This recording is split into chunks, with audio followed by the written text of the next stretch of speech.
Should we hold off? Should we hold off on them at the same time? There we go. All right, perfect. Welcome back, everybody. Now that we're recording. So the first slide, Kelly, you want to talk about roll call? Absolutely. If members of the work group could just put their name in the chat so that we have you on roll call. We know all the other Zoom etiquette, so I'll move it to the next slide. Perfect. So welcome back.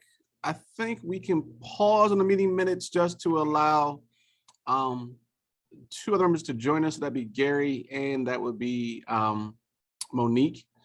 So we can come back to that, although I know we have quorum. Give everybody a chance to talk about the minutes. The meeting goals we can jump into for the day, which are to approve the minutes, which we will do shortly. Review the governor's proposed budget. By the way, the markup is this week.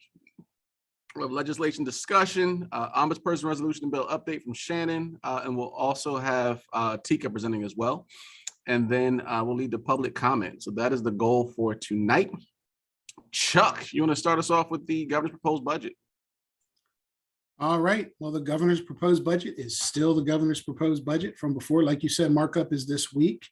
These are the items that were in the governor's proposed fiscal year 23 budget. We also know that through the efforts of some legislators, some additional things related to the settlement are coming up, and that's great to see. When we get to the legislation slides, we'll see that. We also a note here about the independent funding assessment. It closed, that RFP closed in April. We had two bidders. We don't, West Ed and AIR. We don't know who's the winner yet. I didn't check today, but last I checked, we didn't have an award yet. So that's our governor's proposed budget. Next slide. Legislative updates. All right. So there's a number of them. All right. House Bill 252. 5-year property reassessment cycle that is commits each county reassess every 5 years, and so that's actually gone on to the House ready list. 430 grow your own. This is also a part of the educator committee, which does apply to us. So this is a competitive grant for districts and charters to build teacher recruitment and retention programs. This is also there's also work at DOE around this same bill, which is part of the settlement. That's why I brought that piece up relevant to this group. Next slide, please. House Bill 129, school-based health in high need schools. So this is the focus on having health centers there. The state will pay for startup costs. It's in the House Appropriations Committee. The Ready Consortium's already been contributing to 3 of them out of our funding from this past year. There's also been state funding. I know there's some in Christine and other districts. And so this is to make that where it will be in every school moving, and this one actually moves incrementally, not all at once. So it'll be very clear, every school will not have one all at once, but this is to make sure that all schools are able to get them. It's in the House Appropriations Committee because it's going to be a hefty penny. House Bill 300 just moves up the mental health service unit to grades 6 through 8. You'll know that there's also already passed, and Kristen's on here to talk about that one, HB 100 from before. Funding for mental health services now for grades 6 to 8. It's been endorsed by the Social Determinants Work Group Committee, just like House Bill 129. So those 4 I'm gonna talk about. Next one is all you, Chuck. Okay, and just talking about the health centers and the high need schools, there's a Reading grant this year to help 2 schools in Christina, Bayard and Bancroft, and I believe the other grant was for Coumba. Correct. And I did speak with somebody who's working with Coumba, and all 3 schools, we're seeing a similar challenge where it takes a lot longer to get those off the ground than you might think. So we work with the state to get the money extended into next year. We hope that that's going to happen. But just as that develops, we just need to remember that you can't just create a school-based health center on a dime. It takes time. There's a lot of contracting. There's fit out, physical fit out, and so forth. Other bills that are out there, HB 389. There's an effort to have no revenue increase from reassessment. Right now, the state code does allow up to 10%. I don't really think any districts are looking, that I know of, to increase taxes by 10% when reassessment happens. But again, somebody is trying to make sure that there's no increase whatsoever through legislation. Minor capital funding. This one, I know Kristen's on here. She may know more about this than I do. I know that there's a few different efforts out there on minor capital funding, efforts to increase minor capital funding. And so there is one effort out there to make it so that the match for districts, charters don't match, but districts do, to change the match from 40%, 60%, which is what districts do now, to a graduated 20 to 40% amount, I think it is. And so I know Kristen, you're on here. If you don't mind, if you do have anything you can say about the minor capital effort, please do let us know. If not, Sure. then that's okay. Let me know and we'll move on. Sure. I can give you a brief update and kind of Awesome. take you through how we got to Senate Bill 293. So Senate Bill 293 is actually a companion piece of legislation to Senate Bill 270. If it's not on your list, Chuck, Senate Bill 270 establishes facility maintenance standards, as well as indoor air quality standards for our schools, our district public schools. That's broken up. The legislation is broken up into two parts. We have to, the department is charged with building out a standard of good repair and an evaluation assessment instrument, and they will do so in coordination with experts in the field of facilities management, as well as heavy input from our organization, DASA, and of course from the school chiefs and their relevant employees around facilities maintenance. So, and then there's indoor air quality, which will establish a similar standard and an ongoing maintenance and preventative cycle to keep the air in our schools free of mold and other irritants. So this really followed to Senate Bill 270. Right now in state code, we have no established standards for facilities maintenance or indoor air quality in our schools. And because of that, as well as because of the fact that the state has been underfunding drastically deferred maintenance or minor cap, we have close to $1 billion in deferred maintenance statewide. So Senate Bill 270 is meant to establish standards, create a standardized reporting process that would feed the information of what needs to be done at the school district level to the bond committee and to the other fiscal agents of the state. Senate Bill 293 accompanies Senate Bill 270 in that it removes a barrier in funding that districts currently feel is keeping them from using their minor cap efficiently. As Chuck stated, right now in code, it's a straight across the board. In order to spend your minor capital funding, this district has to raise locally 40%. What Senate Bill 293 will do is that rather than a straight 40%, it will mirror the major cap formula in that based on equalization, districts will pay a different percentage, the floor being 20% and the ceiling being 40%. What's interesting and important to note is that the equalization formula has been frozen for over 10 years, and it will be unfrozen. The hope is to unfreeze it after reassessment happens. So, unfortunately, because of it being frozen, the districts that would benefit from this are the ones that are frozen in time, in terms of the equalization formula. So like it's really going to benefit a lot of your smaller districts that have the inability, because their penny isn't worth as much than some of the larger districts. And again, it's based on a formula that's been frozen for 10 years. So we are hoping that after reassessment, we write the track for equalization and we are able to kind of, even out the district so that it's more appropriate. But yeah, it's a companion piece to 270. We're really excited by it. both of those bills accompany. So Senate Bill 270 is accompanied by Senate Bill 293, and Senate Bill 293 and Senate Bill 270 are accompanied by a $40 million ask of the bond committee for deferred maintenance for the next fiscal year. And, as we're heading into markup and we have all this extra one-time money, I can't think of a better place to put it than in deferred maintenance.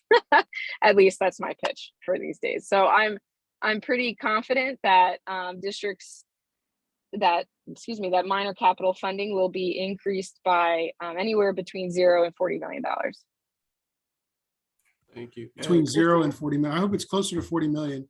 When I was with Department of Education, I know that I worked with the capital improvements people to do an estimate because we were interested in how much deferred maintenance was out there. And I think the big hairy number we came up with was 1.5 billion. So it's somewhere between probably 1 billion and 2 billion. So thank you. I hope we're successful in that. Next slide, please. Go back. Hold on before you do that. Real quick. That was the question I had is Kristen, thank you. And I think I heard you speak about House Bill 270 in Dover. That is 293 and 270 are related to charter schools or just district schools as well? I mean, just They're both charter and district. They are just for district schools. That's what I thought. Thank you so the, much. The 270, the one that would increase the amount of minor cap to by 40 million or whatever, that also includes charters, right? Or does it exclude charters? So the two bills exclude charters because I don't believe, well, Chuck, you would know better than me. I'm sorry. So do charter schools have to raise the 40% match for a minor cap? No, Because charter schools cannot levy taxes, but charter schools do get minor capital funding. They get a share of the minor cap pot. And they have the flexibility to use it either for building maintenance or for any other purpose. So 270 is for district public schools. 293 is for district public schools. The $40 million increase to minor cap has been a straight, please increase minor cap by 40 million. So that would be applicable to anyone that would be applicable to anybody who receives or any entity that receives minor cap. That has been the ask to just a straight increase of $40 million. Got it. Thank you. Also want to recognize Ray Jones Avery, who's here, who we also, I think she heard her ears burning as we were discussing social determinants work group and the work they're doing in legislation earlier. So thank you for being here. We have next, before we jump into Ombuds update, would love to go backwards though and approve. Thank you. Yes, meeting minutes. So we have Gary here and we also have Monique here, and I held the entire meeting hostage. Make sure you have more members here. So for the meeting minutes, they were emailed to you. Can any discussion about the meeting minutes from our last meeting?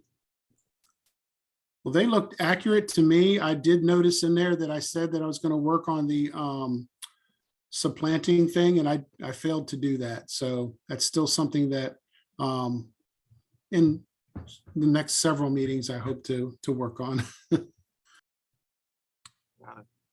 Any other discussion? Thank you for that, Chuck. Perfect. Can I get a motion then to approve the meeting minutes from our last meeting? Can I just back? Sorry, I did have one more question. It was late unmuting.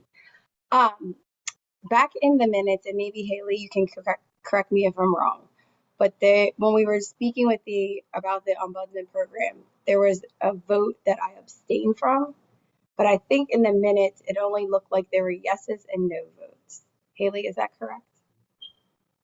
Yes, that's true. There is just yeses and nos.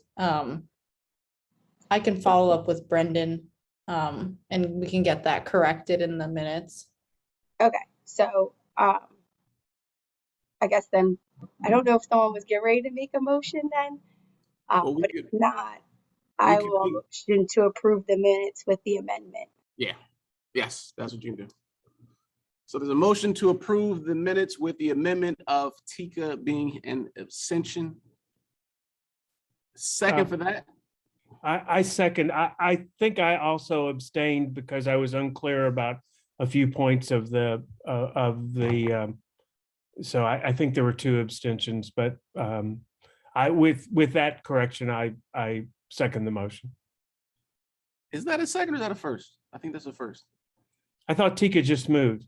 She did with the motion for 1 abstention from her, but you would make it for 2 abstentions. So Robert's Rules of Order would mean that's your first to have the 2. I'll second Gary's motion. There we go. Hey, I've been reading up on my Robert's Rules of Order. With those, that's first and that's second. All in favor, say aye. Aye. Aye. Any opposed?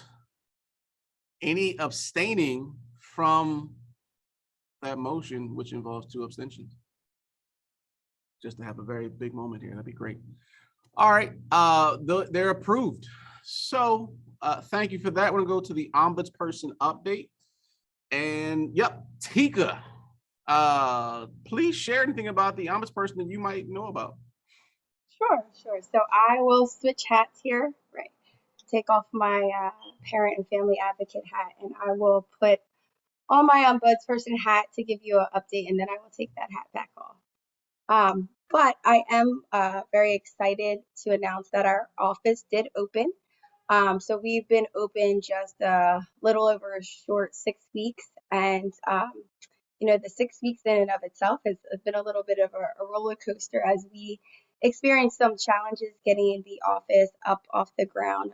We had secured a Wilmington location a while back, but we didn't have any staff in that location for a few months, and so I don't know if it was just the wakening back up of the office or not, but first we experienced plumbing problems with our toilet, so we didn't have access to working toilet or water for the first few weeks, and then once that was finally corrected, apparently the suite next to us had a flood, and so we experienced a flood and had to clean up from that a lot, and then also then looking for a new space. But I am happy to say that as of, I believe, June 5th, we will have our new Wilmington office space. We also just recently signed a lease with our Kent County office space. So both of those new offices should be up and running within the next month. And then we already had space secured down in Sussex County and between Georgetown, and then we also have one in Seaford. Additionally, so it's no longer that I'm a one-woman show. We've also been able to bring on 4 new staff, 3 part-time or 3 full-time and 1 part-time. That included an intake coordinator, 2 family support specialists, and Shannon Griffin came on with us part-time as a subcontractor to help as well. And then our staff that we did bring on are from Newcastle County, so we were able to offer or held interviews and accepted applicants from throughout the state and held many interviews and even offered positions to positions to people throughout the state for each of our counties. However, the only candidates that actually accepted the positions were specifically in Newcastle County. So we are working through some other avenues to resource those positions. Previously, we used like Indeed and some career builder apps like that to look for candidates, but now we're working with some specific other referral agencies such as Unite Us and some career fairs to help support as well. So again, we're encouraged by the turnout that we received. So hopefully going forward, if any of you also have anyone that would be interested in applying or contact down in Kent or Sussex County, I can send you our position description as well. So additionally, like I said, we've been operating for just a little over 6 weeks. And so within that time, we've held 10 meetings with LEAs. We've had 2 meetings with stakeholders. One of those meetings was with Safe Schools, and then another one was just actually last week. We had our kickoff for our Family Leadership Advisory Council. So these individuals will be creating the council and what it would look like going forward, and that is what their charge is. Specifically, next month we'll kick off with a retreat down in Dover. So during that time, the council will create the structure, the governance, and some of the recruitment for the council as well. We've also attended 3 outreach events. One of them was the Black Student Voice Summit, I think it is, or Student Union Summit. Just recently, last weekend, attended an event down in Georgetown that was with families, and also shared our events, or not our events. We also shared some of our outreach via some other listservs or other community partners, such as the GAECC, as well as the Wilmington Early Education Council, and then some additional emailing groups.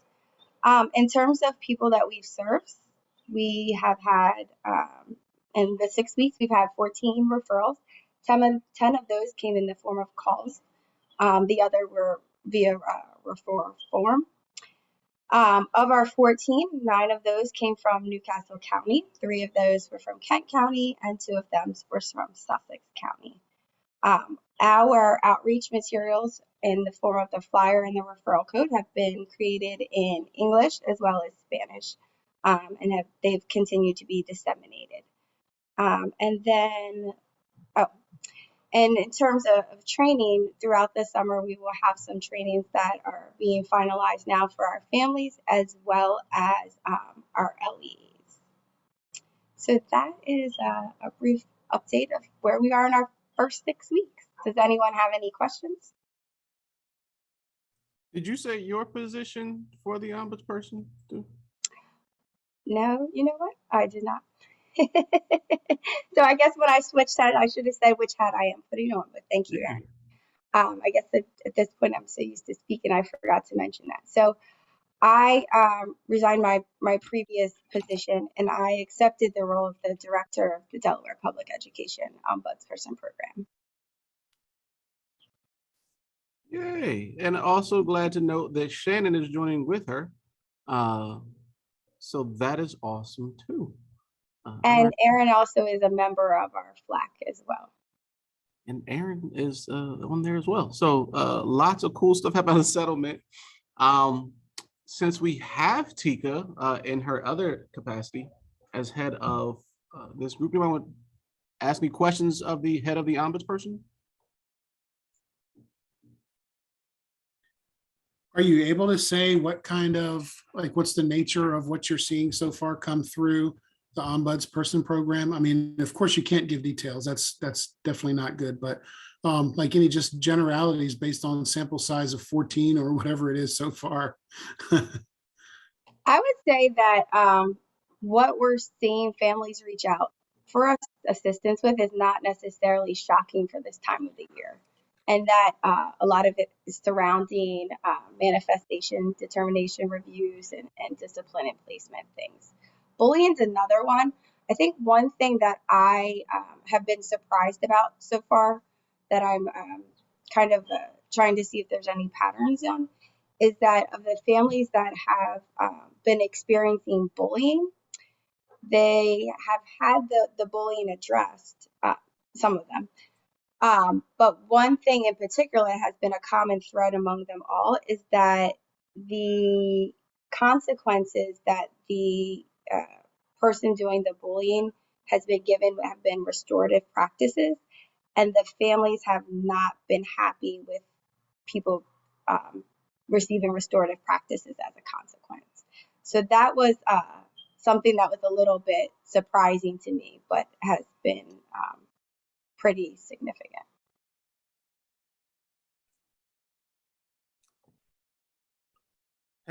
I'm just curious with bullying, I know we've seen sometimes students will call something bullying where both students have the same levels of power. One just got in trouble. And so they use the term bullying as opposed to the federal definition where there's terms of power that are different, and it is being picked on consistently and other issues like that. Have you seen students misusing or even schools mislabeling that? That hasn't been the case just yet. Okay. Cool. Well, thank you. Look forward to having the ombudsperson be on I'm the putting subcommittee. my parent hat back on now. Yep. So thank you for that update, and also looking forward to many more updates in the future. And Kristen said that she didn't leave. So just want to note that for the record. Next slide from inside of the ombudsperson program. Now we have Shannon Griffin learning more and more. Hello, good evening, everyone. So just a quick kind of just my clarification, a little bit more detail around my role with ombudsperson office. It's really limited kind of situation, just helping to increase the visibility of the office, helping them just to make sure they're maximizing, their exposure so that people, parents, or the organizations know that they're there as a service, as a resource. So it's really kind of limited in that. The legislation. So the legislation, the proposed bill has been put on hold. We're still tweaking it, working with, trying to make sure that the language around the referral piece is clear. We have actually put out the current draft to LEAs, and we're just waiting to get feedback from, which has been slow in coming. So that's going to be held until next session, but we are moving forward with the resolution. The resolution, as was described in the previous minutes, I think was pretty comprehensive, in that it reestablishes the Delaware State Parent Advisory Council that the Ombudsman's office will basically report to. So it will be taken out of the Delaware Department of Education responsibility, and would shift then to the state PAC as far as its oversight, management, and the like. The budget itself is where the money flows. My understanding is it still stays as far as the money will flow through the DOE, but they will not manage kind of the day-to-day or kind of what's happening with the office, that kind of thing, as well as RFPs and that the like. So the resolution is like, we're hopeful that it'll be introduced before session ends, end of June. NAMD is the prime sponsor in the House, and Tizzy Lockman is the prime sponsor for the Senate. They both feel pretty confident that they'll be able to get the buy-in and support to get it over the finish line before the end of the session. Cool. Thank you. Any questions? Yeah, I was about to ask me questions.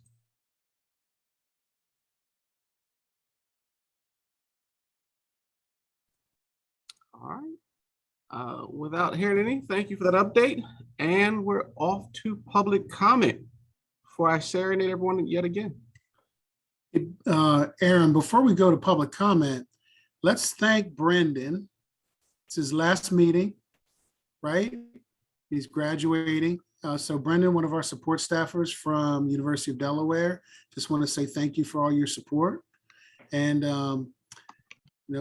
the best of luck in whatever comes next. Thanks, Brendan. Thank you all you, very much. Brendan. Shit. We couldn't have done it without you. You're so helpful. Thanks, Brendan. You'll be missed a lot. You're getting all the emojis. Look at that. All right. Public comment. I'm gonna put Ray Jones Avery up for public comment if she'd like to share anything. You're not required to, but glad to have you here. Thank you. I don't have any comment. Great information, great progress. Thank you. Perfect. All right. With that, it's been a pleasure. This is our final meeting for the school year, the fiscal year, as we start making plans for September 2022, FY 2023, that is coming to you probably close to August, September. To be honest with you, look forward to moving ahead and also look forward to making a big difference in Delaware. Thank you all for your commitment. Huge shout out to Brendan yet again for all the work he's done. Shout out to Chuck, co-chair, for putting up with a lot. And then, I mean, a lot for me. And then also to Kelly and Haley for rocking out as well and supporting our group all the way through. And to all the members, we definitely appreciate you. Thank you for an incredible year and for what you know for the Ready Consortium. So that is my public comment. That concludes our meeting. Motion to adjourn. So moved. So moved. Seconded. Perfect. Chuck seconded. I read his lips. All in favor? Aye. Aye. Perfect. Have a wonderful Monday, wonderful rest of the year. See you guys in September. Thank you. Thank you. See you.